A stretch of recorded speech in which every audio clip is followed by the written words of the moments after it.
Hey everybody, and welcome back to HR. I just call it HR Rumble. So how is everybody doing out there? I know it has been super duper busy, and everybody's trying to hire, everybody's trying to get things in groove because I don't know about you, but Philly is back on the move. So I'm very excited to hear that. Nonetheless, welcome back to the team, and I've got a lot of questions basically being asked of me, so I'm going to go through them really quickly, and hopefully that'll help you out. So if you're on board, love to have you, and welcome to Accelerators Organization. We are here to help you become bigger, stronger, and we want to see you on Shark Tank one day, okay? So by all means, I'm Marcia O'Connor. I'm CEO and founder of the O'Connor Group. I'm in a different location today, so bear with me, and I'm hoping this is coming through well. So I'm sure you'll let me know out there. First question today is from Rosalie Akalik. Here we go again. I'm just going to say the first names, okay? How did you get out of your own way to reach your goals in business? You know, I think that is the ultimate question for any entrepreneur. What I can tell you is that you can't do it alone. And you have to write down everything that you have to get done. You need a system, you need a village around you. You got to focus on what you do best. And ironically enough, as a CEO, you're that visionary. You're that person who's going to move it to the next level. And you want to make sure that, you know, you're doing it, that you focus on what you do best. You're going to have to outsource some areas. Outsource the basic areas. You know, I outsourced my accounting and finance first. Then I outsourced my marketing. Now I have an in-house marketing. So it really ranges what you need first and foremost. The biggest thing is you want to make sure that you find ways to make money. Otherwise, why are we doing this in the first place, right? So you want to make sure that you actually do all that. When I first started, I was everything. I was bottle washer. I was, you know, I was doing my own books. I was actually writing out the checks. I was bringing in the business. I was doing all the work. And you realize, you know, you can't keep up 14-hour days, and you have to figure out what's got to give. And you have to just start. I'm a writer-downer person. I'm a big drawer. So I always draw that center of where I want to be in all the circles that basically said, I'm going to need this, I'm going to need this, I'm going to need this. And you know what, when you first start, I know money is very tight. It doesn't mean you have to hire somebody full-time. You can hire somebody for so many hours a week as a 1099 to get started. And so the first 3 years, that's exactly what I did. I hired several 1099s, individuals to help me do a variety of things, like project work. Even though I would love to do some of this project work, I couldn't do it as a CEO. If I was going to go out and get more business, I needed somebody else to do that work that I trusted to do that work so that I could be actually getting more work. So you have to make sure, like, what do you really want to do? I have a lot of friends of mine who say, I'm so good at this, and I think I'm going to have a business just like that. And I'm like, just be careful. Be careful because of the fact you get so ingrained in doing that and doing it so well, you forget that you'll think that nobody else can do it as well as you. And you have to get that thinking outside your head because there are people. Everybody's replaceable. And you want to make sure that, you know, you rely on those people to get that work done because they're going to be that brand of who you are and where you're going. So you want to make sure you take good care of those employees. And then when you want to bring them aboard as a W-2, you do bring like more, I don't know, there's more of a loyalty that goes along with a W-2 than a 1099. But how I did it, it took about 3 years before I hired my first full W-2. The fear of me like figuring it out. But this is the first time I was doing this. Now, if I started another business, I probably would automatically go that road, but I didn't know that then. And so be kind to yourself right now too, because you're putting a lot of pressure on yourself, but really write down all the different things that you need to get done, what you love to do, what you don't love to do. And even though they have to get done, maybe right now those things you focus on, the things that you don't want to do that are always last minute, focus on that first to basically get a 1099 to help you out. And then it's another person, and every dollar I had went right back into the business until I started paying like salaries and then benefits and all. It's really figuring out what you want. I think if you have a mindset of starting a business and you need a new office and you need business cards and you need all this collateral, you're probably looking at it the wrong way. You really want to make sure that you're bringing in revenue, but what's more important, that employee or that office? So you want to do your cost-benefit analysis at all times, okay? I hope I helped a little bit. Next question is from Kristen. Hello, Kristen.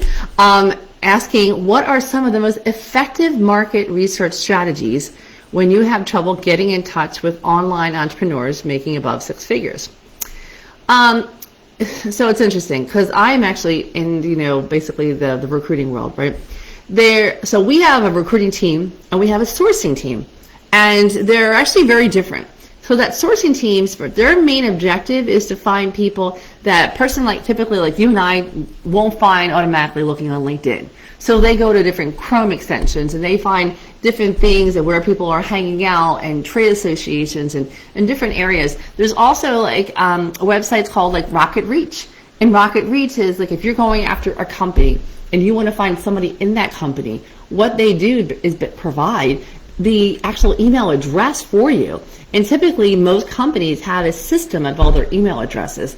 And once you figure that system out, you can do Bob Smith at acme.com. Well, more likely if it's the first initial and the last name, the majority of their employees are going to be the same way.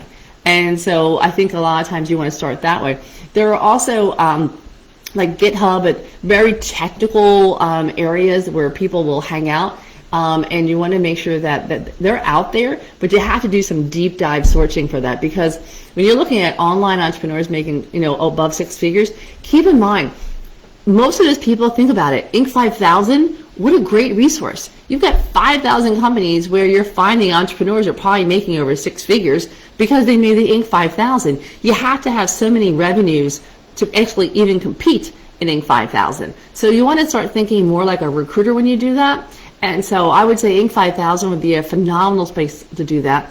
Each city has their own awards too. For example, Philly 100 is in Philadelphia. It's a huge award in Philadelphia. I would put money on it that all the entrepreneurs that are in that award also have entrepreneurs that are over 100,000. So just things like that, that's going to help you be successful finding out those people. Okay.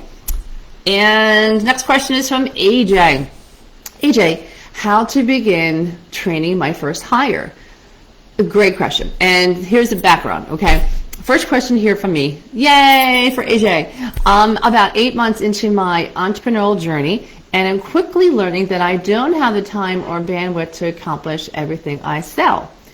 Yep. And welcome to the club. My business is a growth agency that includes web development, and I have had a skilled friend working on a project by project basis for the past 6 months. We're financially at a point to support hiring him part-time, and I'm excited to be training him to do as many of the low-value tasks that are currently on my plate.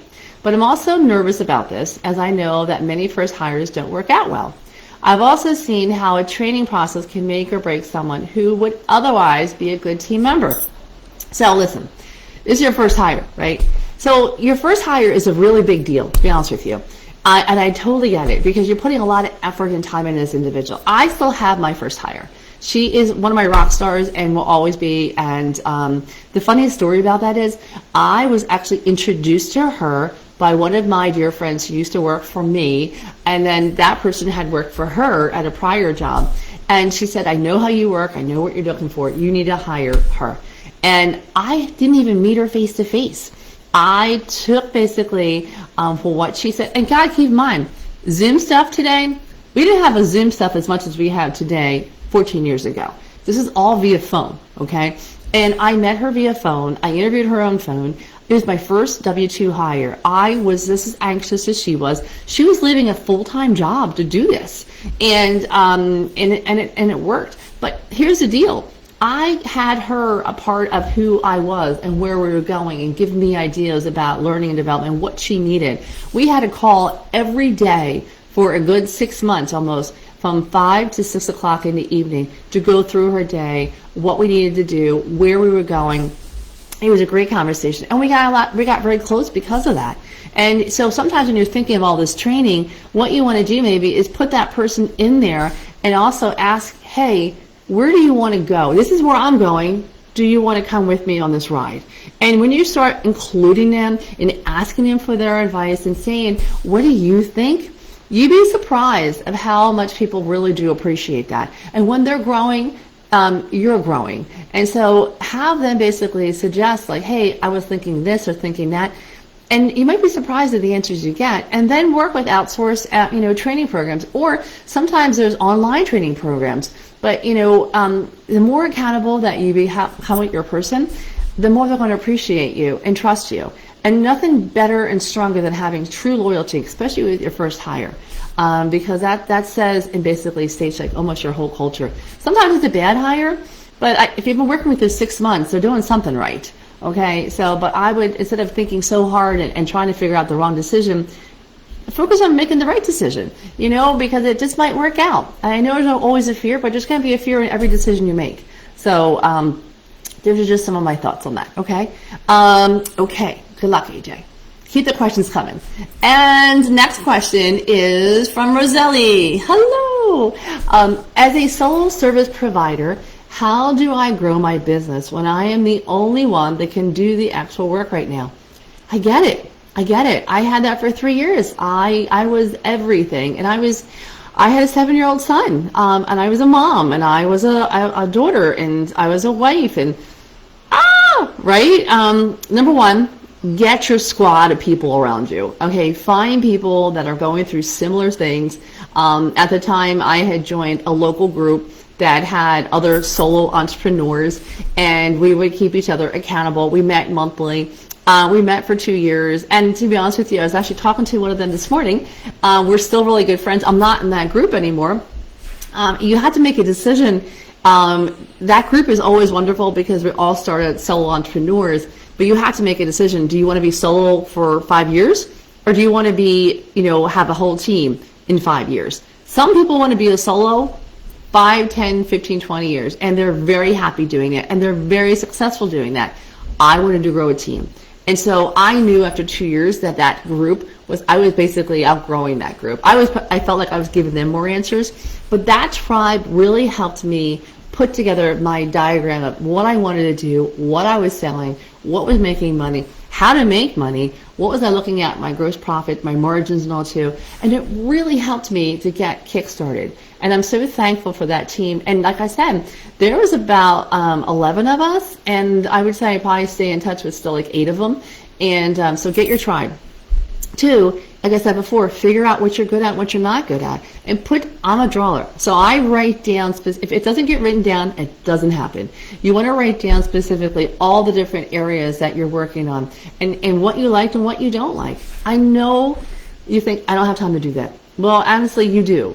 And you need to make the time, because once you figure that out and you see it in front of you, you will focus more time on the things that you are really good at, and then work on basically getting some outside help to work on things that you don't. Like virtual assistants. Why are you taking care of your calendar right now when you can get virtual assistants very expensively that could really help you out an awful lot?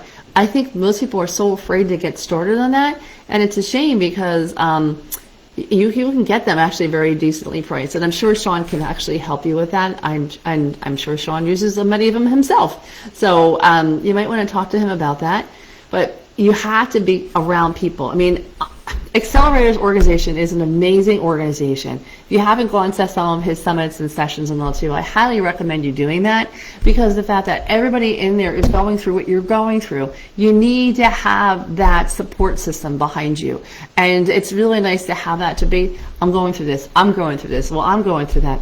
And you just support each other. And and some people know how to travel through that pretty well, and some people just like be in that group, and that's okay.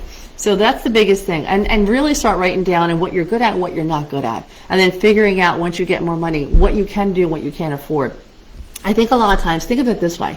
When people are leaving a full-time job, one of the reasons why they're so fearful going on their own is because of benefits. I kid you not. And when you break down benefits and you realize what it is, it's a cost. Yeah, you can get coverage on benefits by yourself or whatever. And you know what? You don't always need as much benefit sometimes as you think, too. So people sometimes think they put that fear in their head, or they can't do something because of that block. But when you start taking those blocks away, you realize that, oh, wait a minute, I can do this. I was so afraid of losing a really, really large client one time. It was about 50% of my revenue. And I was having panic attacks. I was so afraid and fearful of losing it that I wasn't getting any sleep. And then I said, well, wait a minute. I control the situation, or it controls me. My biggest saying. And when I broke down, it was 5 consultants on that project, right?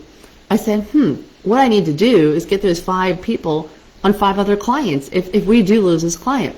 And I started doing that. And they had said, it was a whole changeover of management, and they had said, hey, we're probably going to, have it all in-house, and we're probably going to let you guys go slowly. I'm like, all I ask.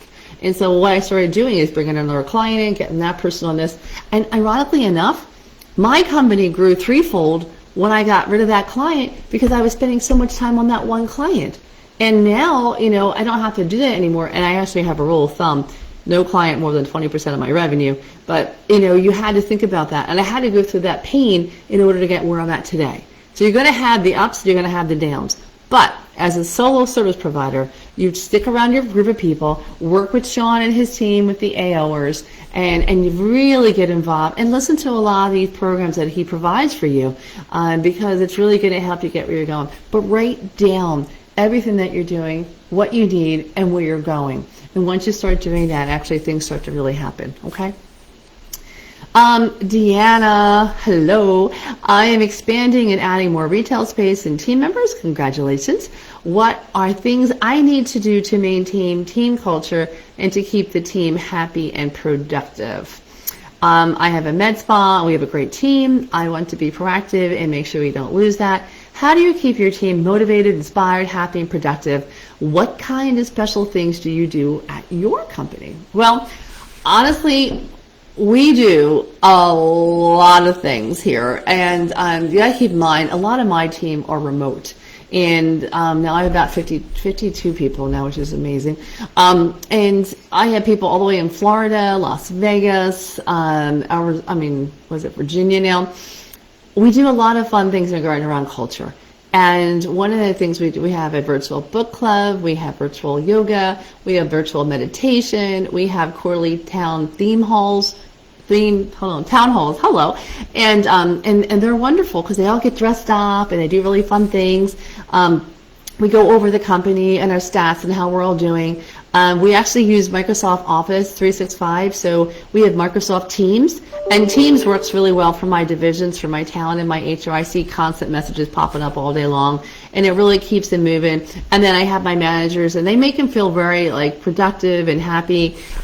We address basically to any rotten apple in the bushel very quickly.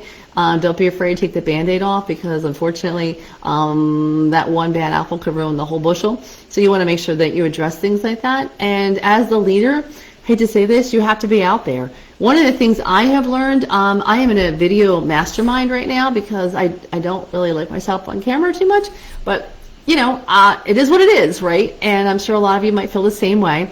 So I was determined to conquer it. So I took on this mastermind, and ironically enough, it has gotten me more comfortable to be in front of what I'm doing right now. And I've had videos out there. Now, one thing I've seen has worked, that doesn't cost you a thing, is I started sending video text messages to my team. And I try to do probably about 5 a week to my team. Hey, Jared, thank you so much. You're doing a great job. I know it was a tough week for you. I know you got your second shot. You weren't feeling well this week. How are you doing? And they write back. And it's really cool to see that. They're like, oh my God, you took the time to do that. Guys, it didn't really cost me anything. Maybe my time. But that alone really goes a long way, as if you care, you're taking care of your people. Because I can put you money. Majority of your competitors are not doing that. And everybody's so busy.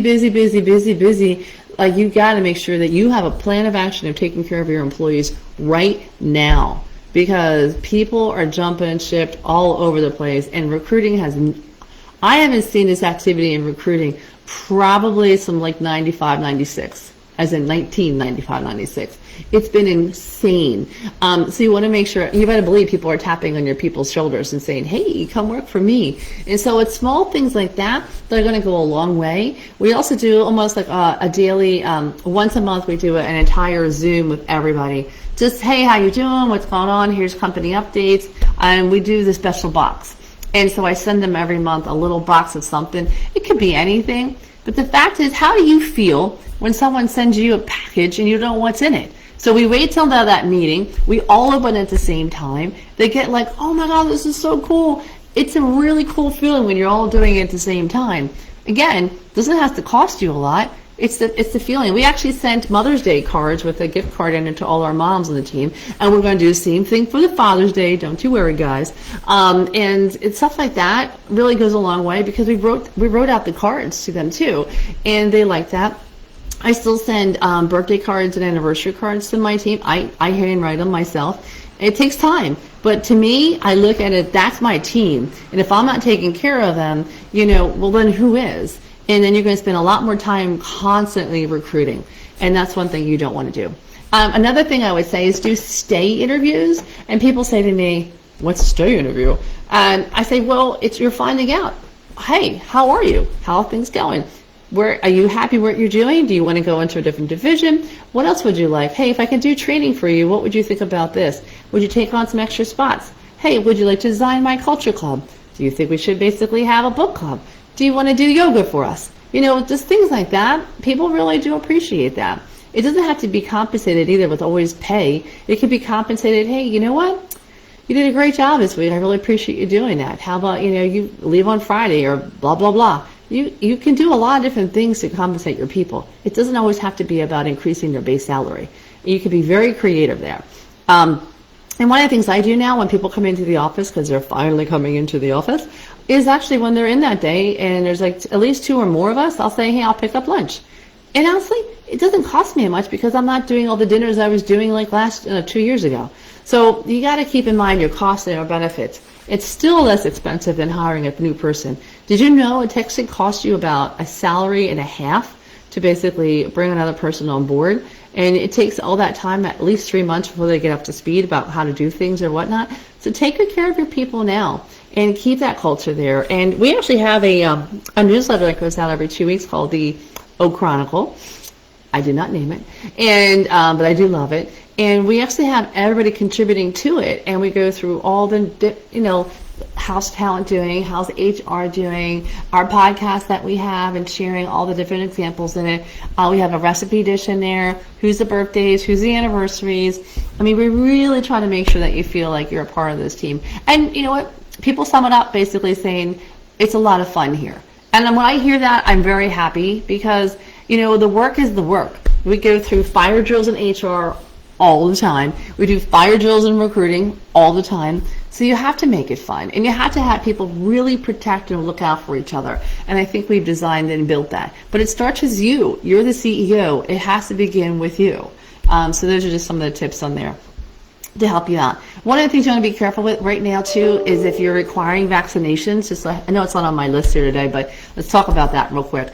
Make sure you're very careful how you state that, because I know OSHA just came out with some new regulations today about that, and if an employer is making you get one, I think they made some unique conversation in there today. So if you have a chance, look on the OSHA guidelines that came out, I think yesterday, around if you're requiring your people to get vaccinated in order to work for that company. So there's a lot more liability now involved. So be careful on that. And there's so much stuff. People are going back to work, and I think you're going to see a whole different fall. I think people are going to be really busy. The hybrid is here to stay. What I'm hearing right now is probably 3 days at home, 2 days in the office. If you need people in every day, just make sure that you really do understand if they feel anxious or cautious. There are some people that you never think of that are feeling that way, that still do. And I have one of mine who he's petrified. Absolutely petrified about coming in. So I haven't made a big issue of it, because he's one of my top people, and he's wonderful. But you know what? I have to appreciate where he's at and respect that and have that compassion and patience. And so as a CEO, you do too. So those are ways to keep your team happy and productive. And like I said, it doesn't have to cost a lot. Doing a small little video today to your team saying, hey, I just wanted to say thanks for all you do. It takes you 2 seconds. It takes you during your lunch hour, guys. So these are small things that help you out and get you going. And even a card, sending a card, you'd be surprised how people save those cards. It's unbelievable, but they do. So these are things to help you out with. Anyway, that is it. That's all the questions that I have today. Today's a quickie. So thanks for being with us today. And as always, have a great weekend, guys, and take care of yourselves. All right, talk soon. Bye.